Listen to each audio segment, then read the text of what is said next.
ሰላም ጤና ይስጥልን የተወደዳችሁና የተከበራችሁ ውድ የቻናላችን ተከታታዮች እንዴት ናችሁልን? እግዚአብሔር ይመስገን እኔ በጣም ደህና ነኝ። የምትገኙት አራዳ ሜዳ ኦፊሻል ዩቲዩብ ገጻችን ላይ ነው።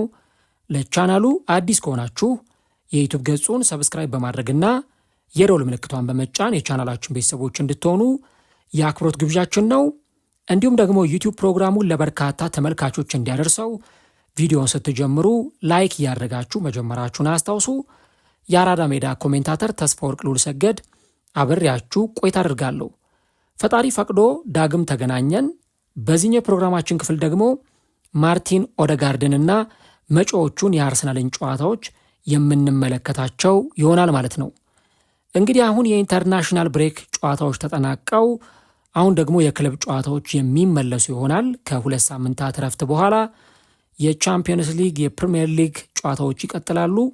አርሰናልም እንግዲህ ከ3 ውድድሮች ጋር አብሮ የሚቀጥል ይሆናል ማለት ነው። የፕሪሚየር ሊግ ዋንጫን ለማንሳት ቻምፒየንስ ሊግን ለማሸነፍና እንዲሁ ደግሞ የኤፍኤ ካፕ ዋንጫን ለማሸነፍ እስከ ውድድር ዓመቱ መጨረሻ ድረስ መፎካከሩን ይቀጥላል ተብሎ ይጠበቃል። ታዲያ እንግዲህ በዚህ ጊዜ ውስጥ አርሰናል በተለይም ደግሞ በኢንተርናሽናል ብሬክ ወቅት ስንሰማቸው የነበሩ ዜናዎች ለአርሰናል ደጋፊዎች ጥሩ ስሜትን የሚሰጡ አልነበሩም። ወሳኝ ተጫዋቾች ሲጎዱ ነበር። እንደነ ኖኒ ማዱዌኬ አይነት ተጫዋቾች በጉዳት ላይ እንደነበሩ ስንሰማ ነበርና እንዲህ ያሉት ነገሮች እንዳሉ ሆነው ግን በተለይ ደግሞ ማርቲን ኦዴጋርድ ከጉዳቱ አገግሞ ይመለሳል መባሉ ለአርሰናል ደጋፊዎች በጣም ጥሩ ዜና እንደሆነ ሲነገር ቆይቷል ማለት ነው። እንግዲህ አሁን ይህ ተጫዋች በቀጣዮቹ ጨዋታዎች ላይ በአርሰናል መለያ የምንመለከተው ተጫዋች ይሆናል እና የኦዴጋርድ ከጉዳት መመለስ የአርሰናልን የማጥቃት ብቃት እንዴት ባለ መንገድ ከፍ ሊያደርገው ይችላል የሚለውን እዚህኛው ፕሮግራማችን ላይ እንመለከታለን። እንግዲህ አርሰናል በካራባኦ ካፕ የፍጻሜ ጨዋታ ከኢንተርናሽናል ብሬክ በፊት በዌምብሌይ ስታዲየም በማንቸስተር ሲቲ የደረሰበት ሽንፈት መጥፎ ስሜትን ጥሎ ያለፈ ሽንፈት ነበር። ነገር ግን ደግሞ ለማንኛውም ትልቅ ቡድን እጅግ አስፈላጊ የሆነውን አንድ ነገር ያ ጨዋታ አስታውሶን ነበር። እሱም የፈጠራ ችሎታ ያለው የአጥቂ አማካይ እንዲህ ባሉ ትልልቅ ጨዋታዎች ላይ እንደሚያስፈልግ የተረዳንበት የጨዋታ ምሽት ነበር። እንግዲህ አርሰናል በዛ የማንቸስተር ሲቲ ጨዋታ ላይ እንደምታስታውሱት የግብ ዕድሎችን ለመፍጠር በጣም የተቸገረ ቡድን ነበር። የግብ ዕድሎችን በተደጋጋሚ ሲፈጥሩ አልተመለከትንም። ምናልባት የመጀመሪያው አጋማሽ ላይ በተለይም ደግሞ ቡድኑ ጥሩ እያጠቃ በነበረበት ሰዓት ካይ ሃቨርትዝ ያበከነውንና ሁለተኛው አጋማሽ ላይ ደግሞ ተቀይሮ ገብቶ ጋብርኤል ሄሱስ ካበከናት ኳስ በስተቀረ የሚታወስ የማጥቃት እንቅስቃሴ አላየንም እና ያ ጨዋታ በተለይም ደግሞ የማርቲን ኦዴጋርድን መኖር በእርግጥም የናፈቀ ጨዋታ ነበር። አሁን እንግዲህ ኤቤሬቺ ኤዜ ባጋጠመው ጉዳት ምክንያት ቢያንስ ለአንድ ወር ያክል ወደ ሜዳ ላይመለስ እንደሚችል ሲነገር ቆይቷል። ምናልባትም እስከ 4 ሳምንት ከሜዳ ይርቃል ተብሎ ይጠበቃል። ሜሪኖም ደግሞ እንደዚሁ በዚህ ስብስብ ውስጥ የለም በጉዳት ምክንያት። ኤታን ዋኔሪን አርቴታ ለማርሴይ በውሰቱ ሰጥቷል። ማርቲን ኦዴጋርድም አልነበረም። ስለዚህ እነዚህ ተጫዋቾች አለመኖር የአርሰናልን ፈጠራና የአርሰናልን የመሃል ሜዳ እጅግ በጣም ሲያቀዘቅዘው እንደነበር ተመልክተናል እና እነዚህ 3 አማካዮች በሌሉበት አርቴታ በሲቲ ጨዋታው ላይ የጨዋታውን ፍጥነት ለመቀየር የሚያስችል ብዙ አማራጭ አልነበረውም። ወደ ቤንች ዞር ብሎ ለመቀየር የሚፈልገው ተጫዋች ወይ ደግሞ ወደ ቤንች ዞር ብሎ የሆነ ለማስገባት የሚፈልገው አይነት ተጫዋች አልነበረም። ብዙ አይነት አማራጭ ያልነበረው አሰልጣኝ ነው። ስለዚህ የነበሩትን አማራጮች ለመጠቀም ሞክሯል፣ ግን ያን ያህል አጥጋቢ እንዳልነበር ነው ይህን ጨዋታ ተመልክተን መረዳት የሚቻለው ማለት ነው እና አሁን ቢያንስ የዚህ ተጫዋች ወደ ሜዳ ይመለሳል መባሉ በተለይ ደግሞ ቀጣይ ለሚኖሩት ጊዜያት ለአርሰናል እና ለአርቴታ የዋንጫ ህልም መሳካት ትልቅ ሚና ይኖራቸዋል። እንግዲህ ተጫዋቹ በዚህ ሳምንት ልምምድ አድርጎ ወደ ጨዋታ ይመጣል ተብሎ ይጠበቃል። በተለይ ደግሞ በቀጣይ ሳምንት አርሰናል ከስፖርቲንግ ጋር በሚያደርገው የቻምፒየንስ ሊግ ጨዋታ ላይ የዚህ ተጫዋች መኖር እጅግ በጣም አስፈላጊ ሆኖ ተገኝቷል እና አሁን አርቴታ በዚህ ውድድር ዘመን የሚፈልገውን ዋንጫ ለማግኘት የማርቲን ኦዴጋርድን መኖር እጅግ በጣም አጥብቆ የሚፈልገው ጉዳይ ነው እና እንደውም አርቴታ በባለፈው የነ ካይ ሃቨርትዝን ጉዳይ በተመለከተ በጥር ወር ላይ አንድ ሐሳብ ሰጥቶ ነበርና የነዚህ ተጫዋቾች ከጉዳት መመለስ ቡድኑን በጥሩ ሁኔታ ይረዳል፣ እያንዳንዱም ግለሰብ ቡድኑን ይረዳልና ካለው ስኬጁል ከተደራረበው ጨዋታ ብዛት አንጻር አማራጮች እንዲኖሩ እንፈልጋለን የሚል አይነት ሐሳብ ነበረ የሰጠው እና በተለይም ደግሞ አርቴታ የተጫዋቾች ጨዋታን የመቀየር ጨዋታን የማንበብ ብቃትን ጉዳይ በተመለከተ ያለውን ሁኔታ በደንብ ያምንበታልና ከአንድ ዲፓርትመንት የተለያየ ኳሊቲ ያላቸው ተጫዋቾች ሲጎዱ የሚያጎርሉት ነገር ቀላል አይደለም። ኤዜን ማጣት፣ እንዲሁ ደግሞ በቡድን ውስጥ ወሳኝ የሚባለው ተጫዋች ምናልባትም ደግሞ ከጎሎች ማስቆጠር ጋር ተያይዞ የምናየው ሜሪኖ፣ ኦዴጋርድ አለመኖራቸው በአንድም በሌላም የሚያጎርለው ነገር እንደነበረ ግልጽ ነው። አርቴታ ስኳዱ በጣም ሰፊ ስለሆነ ስኳዱ ዴብዝ ስለነበረው እነዛን ነገሮች እየሸፋፈነ ውጤት እንዲያመጣ ለማድረግ ሲሞክር ተመለከትን እንጂ ሁኔታው እጅግ በጣም አስቸጋሪ እንደሆነ የተመለከትነው ጉዳይ ነው። ለምሳሌ የኤቤሬቺዜን ብናይ እንደውም አሁን የቅርብ ጨዋታዎች ላይ የባየር ሌቨርኩሰኑ ጨዋታ ላይ ከማንስፊልድ ጋር በተደረገው ጨዋታ ተመለከትነው እንጂ ኤቤሬቺዜ በየሳምንቱ ጎሎችን የሚያስቆጥር ብዙ የግብ ዕድሎችን የሚፈጥር አይነት ተጫዋች ሆኖ አልተመለከትነውም። ስለዚህ በተለይ ደግሞ እንዲህ ያለው ተጫዋች የማርቲን ኦዴጋርድ መኖር የሚያስፈልገው ደግሞ በዚህ ሰዓት ላይ ነው። ሜሪኖንም ብትመለከቱት አርሰናል የፊት መስመር ተጫዋች ባልነበረው ጊዜ እንዲሁ ደግሞ አርቴታ ጎል በፈለገበት ሰዓት እየቀየረ የሚያስገባው ተጫዋች ነበር።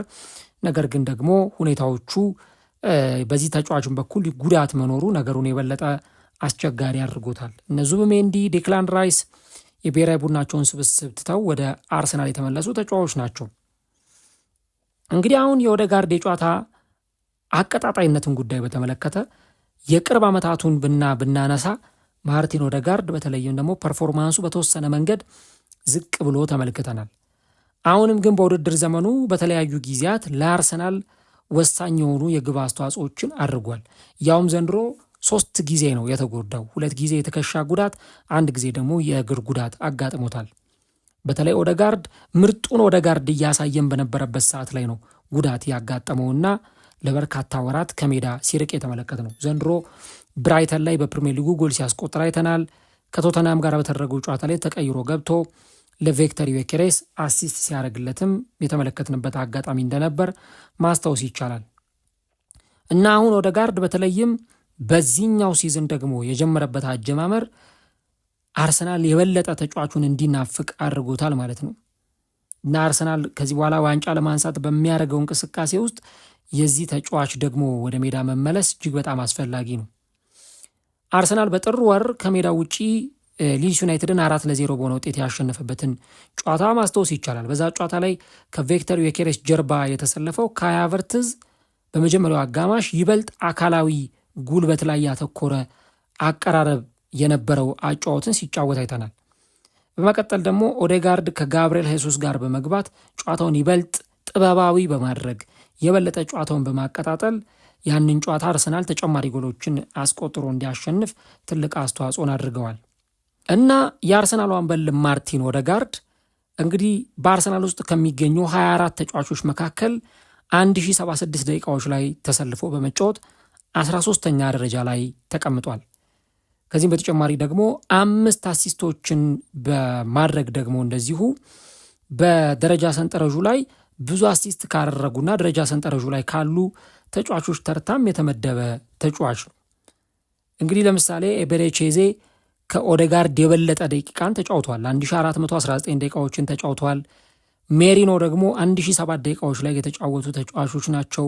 እነዚህ ሁለቱ ተጫዋቾች አሁን ኤዜ 12ኛ ሜሪኖ 14ኛ ደረጃ ላይ ነው የተቀመጡት በጨዋታ ደቂቃ ብዛት ካየ ነው። ነገር ግን ደግሞ ኦዴጋርድ ከሁለቱም ተጫዋቾች በበለጠ ብዙ የግብ ዕድሎችን የሚፈጥር ተጫዋች ነው ማለት ነው። ከዚህም በተጨማሪ እንግዲህ በሊጉ 38.6% የሚሆኑ ጨዋታዎች ላይ ተሰልፎ ተጫውቷል። ነገር ግን አሁንም በጣም ጥቂት ጨዋታዎችን በማድረግ ወይም ደግሞ በእነዚህ የደቂቃ መጠኖች ውስጥ ብቻ በመጫወት የግብ ዕድል አስተዋጽኦ ግን ዓመቱ ሙሉ ሲጫወቱ ከነበሩ ተጫዋቾች ተርታ ደግሞ ካየነው በጣም የተሻለ ፐርፎርም ያደረገበት መሆኑን እንገነዘባለን፣ እንረዳለን ማለት ነው።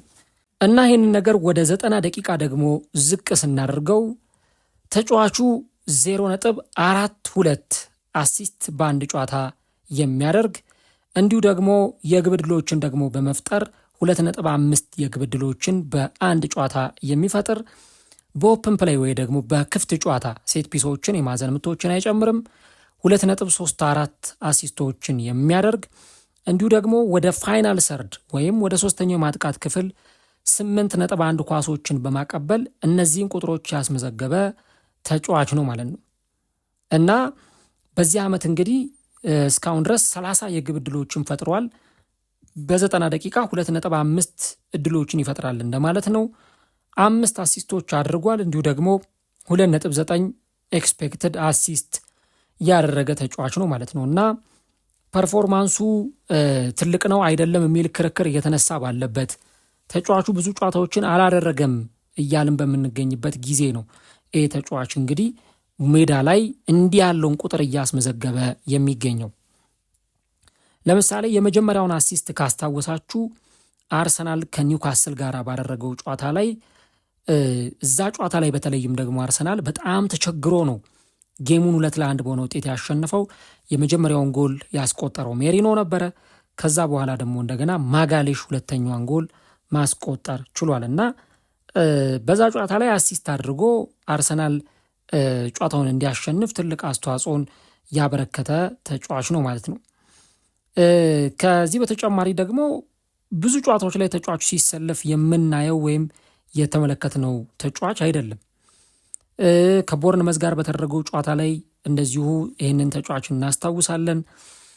ያው በእርግጥ እንዳለመታደል ሆኖ ለመጨረሻ ጊዜ በፕሪሚየር ሊጉ በቋሚነት የጀመረው አርሰናል በማንቸስተር ዩናይትድ 3-2 በተሸነፈበት ጨዋታ ላይ ነው።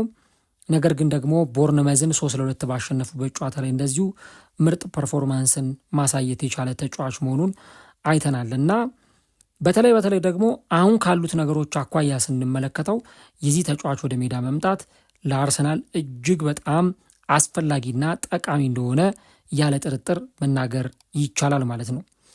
በተለይ የቡካዮ ሳካን ፐርፎርማንስ ጥሩ የመሆን ጉዳይ ስንመለከት የአርሰናል ፐርፎርማንስ የቡካዮ ሳካ ብቃት ጥሩ እንዲሆን ማርቲን ኦዴጋርድ ደግሞ ከሱ ጎን ሆኖ ጥሩ ጨዋታዎችን እንዲያደርግ ይጠበቃል። በቀይ መስመር ላይ ኳሶችን የሚያቀብለው ስፔሶችን የሚፈጥርለት አይነት ተጫዋች ነው። ኦዴጋርድ በዛች የቶተናሙ ጨዋታ ላይ እንኳን ተቀይሮ ገብቶ ምን ያክል ተጽዕኖችን ሲፈጥር እንደነበረ አይታችሁታል።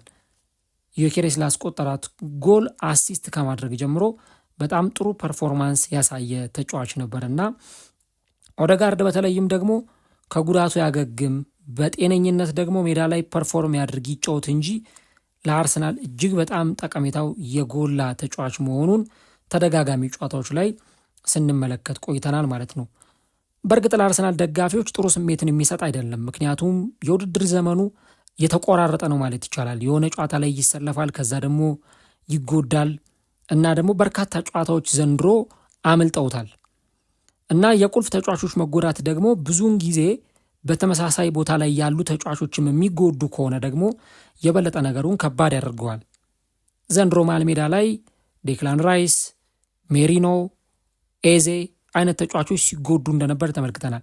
ኢቭን አርቴታ ባይጠቀምበትም ክርስቲያን ኖርጋርድም የተጎዳበት ጊዜ ነበርና አርቴታ እንግዲህ እንዲህ አይነት ተጫዋቾች ደግሞ በተመሳሳይ ዲፓርትመንት ላይ ሲጎዱበት ያን ነገር እንዴት አድርጎ ሊያሸጋሽገው ይችላል የሚለው አርቴታ ትልቁ ሊወጣው የሚገባ የራስ ምታት ይሆናል ማለት ነው።